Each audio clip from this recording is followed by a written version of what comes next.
Welcome back. Her story is one of survival. Alana Castaneda survived after being shot in the face during a carjacking at the Alamo Quarry Market, a moment that changed her life forever. And earlier this week, our Leigh Waldman sat down with Castaneda one-on-one to talk about this harrowing tale. We have Leigh with us live this morning. Thank you for joining us. Thanks so much for having me. Good morning to you both. Morning, Leigh. First off, the mere fact she's able to talk about what happened is incredible. Yeah, that's what amazed me whenever I first got in contact with Alana. She was talking about how open she was to speak about what happened with her. And I think that just speaks to the great strength that she has as a survivor of this violent crime. Alana just keeps focusing on the positives, as much of a recovery as she has ahead of her. She keeps talking about, at least she's alive to this day, and at least she has the opportunity to recover. So I think that's one of the most amazing parts of her story, is her entire attitude about what happened with her that day.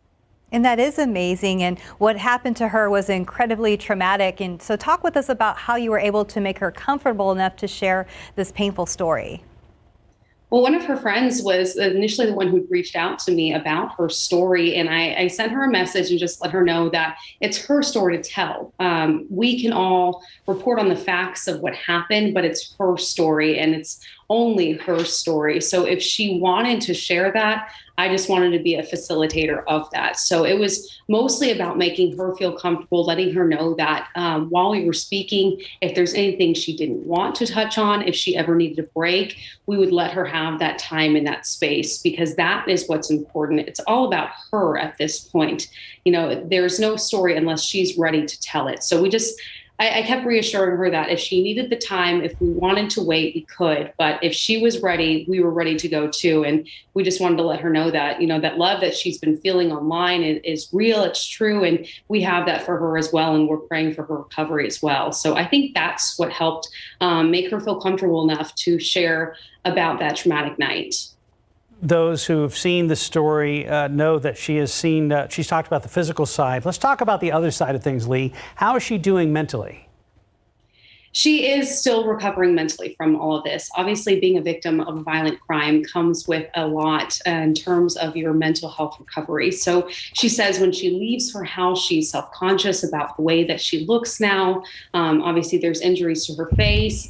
She says she's more hyper aware when she leaves her apartment, when she's walking around, especially when she turns a corner. There's always that fear now of what's going to be waiting on the other side. So I think that's a big element of it.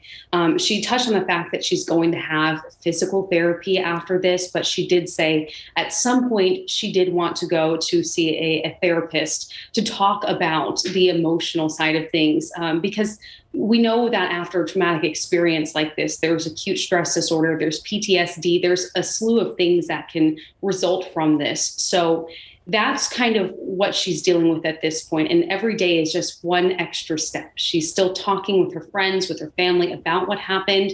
So it's just getting to that point where she's ready to speak with a therapist about what happened so she can start to feel comfortable again, leaving her house after something like this happened. Well, she's a very strong woman. Leigh, thank you for sharing her story, and thank you for joining us this morning. Thank you both so much for having me. And Alana, we're still here with you, and we're still wishing you all the best. Leigh, thank you very much. You can check out Leigh Waldman's story on ksat.com.